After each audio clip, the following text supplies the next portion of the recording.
Hello friends, आप देख रहे हैं हमारा चैनल ब्लू इंडिया और मैं आपके साथ Mansi Arora blue India channel में आपका स्वागत करती हूं।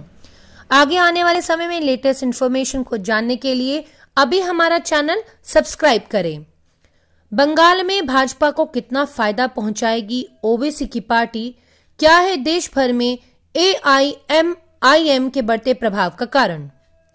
आज से 6 साल पहले कोई यूपी, बिहार या बंगाल में ये कहता कि ओवैसी की पार्टी उनके यहाँ चुनाव में सीटें जीत सकती है तो आम मतदाता भी ऐसा करने वाला या कहने वाले का मजाक बनाता था। लेकिन अब ऐसी स्थिति नहीं है। ओवैसी और उनकी पार्टी की लोकप्रियता तेजी से बढ़ रही है, खास तौर पर मुस्लिम वोटर्स के बीच में। अब तो भाजपा सांसद साक्षी महाराज ने भी कहा है कि अजहरुद्दीन ओवैसी ने बिहार में भाजपा की मदद की थी, अब वो उत्तर प्रदेश में हमारी मदद करने आए हैं और बंगाल में भी करेंगे। साक्षी महाराज ने यूपी में होने वाले पंचायत चुनाव में पहले शुरू हुए ओवैसी के चुनाव अभियान पर ये टिप्पणी की थी। साक्षी महाराज ने भले ही ये बात तंज भरी कही हो, लेकिन ओवैसी पर भाजपा विरोधी पार्टी अक्सर यह आरोप लगाती रही है। नवंबर में हुए बिहार विधानसभा चुनाव के बाद तो कई एक्सपर्ट्स भी कहते हैं कि राज्य में ओवैसी और उनकी पार्टी महागठबंधन के सत्ता से दूर रहने का एक बहुत बड़ा फैक्टर थी। आखिर ओवैसी और इनकी पार्टी का इतिहास क्या है? सालों तक हैदराबाद तक सीमित रही ये पार्टी अचानक कैसे देश भर में फैल रही है? क्या ओवैसी बंगाल में ममता को नुकसान पहुंचा सकती है? यूपी में 2017 में बुरी तरह हार चुकी ओवैसी पार्टी इस बार कितनी सफल हो सकती है? आइए जानते हैं। कौन है अजहरुद्दीन ओवैसी और क्या है उनकी पार्टी का इतिहास? अजहरुद्दीन ओवैसी हैदराबाद से लोकसभा सांसद और ऑल इंडिया मजलिस-ए-इत्तेहादुल मुस्लिमीन के अध्यक्ष हैं। ओवैसी का संगठन करीब 92 साल पुराना है। इसकी स्थापना 12 नवंबर 1927 को नवाब महमूद खान ने की थी। पहले इसका नाम मजलिस-ए-इत्तेहादुल मुस्लिमीन था, तब यह एक धार्मिक और सामाजिक संगठन थी।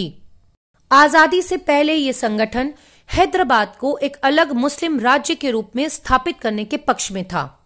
जब हैदराबाद का भारत में विलय हुआ तो इस संगठन पर बैन लग गया। 1957 में इस संगठन पर से बैन हटा और ये AIMIM के रूप में एक राजनीतिक संगठन के रूप में अस्तित्व में आया। उस वक्त इसकी बागडोर हैदराबाद के मशहूर वकील अब्दुल वाहिद ओवैसी के पास आ गई। पार्टी ने अपने नाम में न सिर्फ ऑल इंडिया जोड़ा बल्कि अपने संविधान में भी बदलाव किया। तब से अब तक इस पार्टी पर ओवैसी परिवार का ही कब्जा है। अब्दुल वाहिद 18 साल तक पार्टी अध्यक्ष रहे। उनके निधन के बाद वाहिद के बेटे सलाउद्दीन पार्टी के अध्यक्ष बने और 1975 से 2008 तक 34 साल लगातार पार्टी अध्यक्ष रहे। उनके निधन के बाद से सलाउद्दीन के बेटे अजहरुद्दीन ओवैसी अध्यक्ष हैं। अध्यक्ष ही नहीं, विधानसभा में ओवैसी परिवार का सदस्य ही पार्टी का नेता होता है। 1962 से 1984 तक सलाउद्दीन आंध्र प्रदेश विधानसभा में पार्टी के नेता थे। 1994 से 2004 तक अजहरुद्दीन ओवैसी आंध्र विधानसभा में पार्टी के नेता रहे।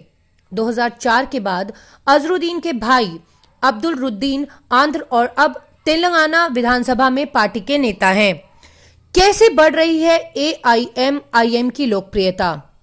1962 में पहली बार सलाउद्दीन ओवैसी AIMIM में जीतकर विधानसभा पहुंचे।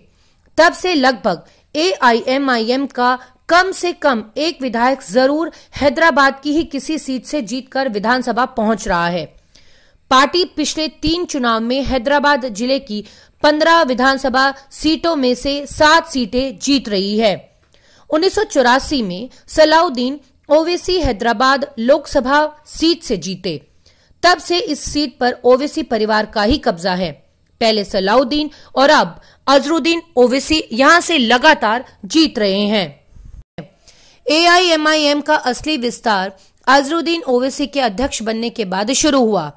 2012 में पहली बार AIMIM ने हैदराबाद के बाहर जीत करना शुरू की। जब महाराष्ट्र के नांदेड़ जिले में म्युनिसिपल काउंसिल में 11 सीटें जीती। 2013 में पार्टी ने कर्नाटक में दस्तक दी और यहां भी बीदर और बसव कल्याण के म्युनिसिपल इलेक्शन में 6 सीटें दर्ज की। 2014 में पहली बार हैदराबाद के बाहर AIMIM को विधानसभा चुनाव में जीत मिली। पार्टी ने महाराष्ट्र विधानसभा चुनाव में 2 सीटें जीती। एक मुंबई की बायकुला और औरंगाबाद सेंट्रल सीट से उसे जीत मिली। 2019 में भी महाराष्ट्र में उसे 2 सीटें मिली। हालांकि इससे पहले भी पार्टी 1999 और 2009 में यहां चुनाव लड़ चुकी थी, लेकिन उसे हार मिली थी। 2020 में ओवैसी की पार्टी ने बिहार में 5 सीटें जीतकर अपना दायरा और बढ़ा लिया। अब कहां-कहां चुनाव लड़ने की तैयारी कर रही है AIMIM। बिहार में मिली सफलता के बाद ओवैसी ने सबसे पहले बंगाल में होने वाले विधानसभा चुनाव लड़ने का ऐलान किया। इसके बाद उनकी पार्टी साल के अंत में होने वाले गुजरात महानगरपालिका और निकाय चुनाव में भी उतरने की तैयारी कर रही है। वहीं उत्तर प्रदेश में इसी साल होने वाले निकाय चुनाव और 2022 के विधानसभा चुनाव लड़ने के लिए भी ओवैसी की पार्टी ने कमर कस ली है। क्या सच में भाजपा की मदद करते हैं ओवैसी?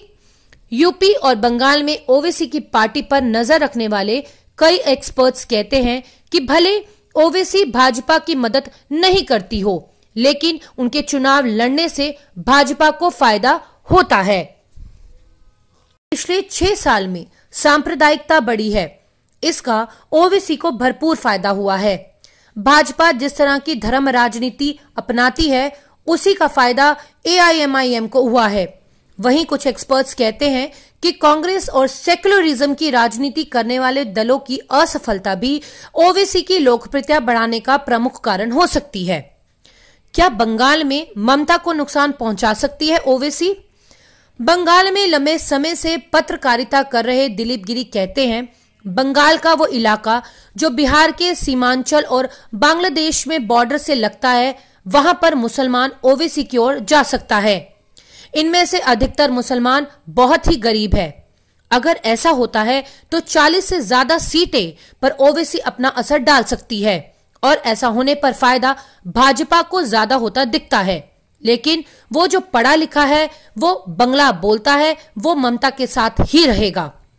सीनियर जर्नलिस्ट शिखा मुखर्जी कहती हैं कि बिहार के सीमांचल इलाकों में जहां मुसलमानों की आबादी सबसे ज्यादा है, वहां ओवैसी को फायदा हुआ है। लेकिन बंगाल की स्थिति अलग है। यहाँ 2 तरह के मुसलमान हैं, एक जो बांग्ला बोलते हैं और एक वो जो गैर बांग्ला भाषी हैं। एक्सपर्ट्स ओवैसी की मुसलमानों में बढ़ती लोकप्रियता की एक वजह भाजपा को भी बताते हैं। बंगाल के वरिष्ठ पत्रकार दिलीप गिरी कहते हैं कि पिछले 6 साल में सांप्रदायिकता बढ़ी है, इसका ओवैसी को भरपूर फायदा हुआ है। भाजपा जिस तरह की धर्म राजनीति अपनाती है, उसी का फायदा AIMIM को हुआ है। वहीं कुछ एक्सपर्ट्स कहते हैं कि कांग्रेस और सेक्युलरिज्म की राजनीति करने वाले दलों की असफलता भी ओवैसी की लोकप्रियता बढ़ाने का प्रमुख कारण हो सकती है। क्या मिश्रा कहते हैं कि ओवैसी की पार्टी को मुसलमान की पार्टी के तौर पर फायदा मिल सकता है।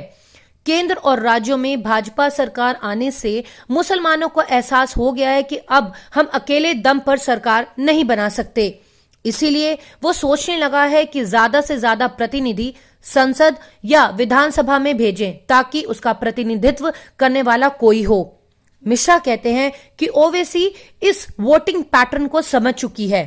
वहीं यूपी में नाकाम विपक्ष भी इसका बहुत बड़ा जिम्मेदार है। 2022 में ओवैसी अपनी पुरानी रणनीति के मुताबिक मुस्लिम बाहुल्य इलाकों में मुस्लिम कैंडिडेट्स खड़े करेगी। इन इलाकों में निश्चित तौर पर मुस्लिम वोटर्स का रुझान ओवैसी की तरफ ही रहेगा। मुस्लिम्स वोटों के ध्रुवीकरण का फायदा तो भाजपा को ही होगा, लेकिन किसको कितना नुकसान होगा यह कहना बहुत ही मुश्किल है। ऐसी दमदार इंफॉर्मेशंस को जानने के लिए हमारे साथ जुड़े रहिए और हमारे चैनल ब्लू इंडिया को अभी सब्सक्राइब करें और इस वीडियो को लाइक करना ना भूलें।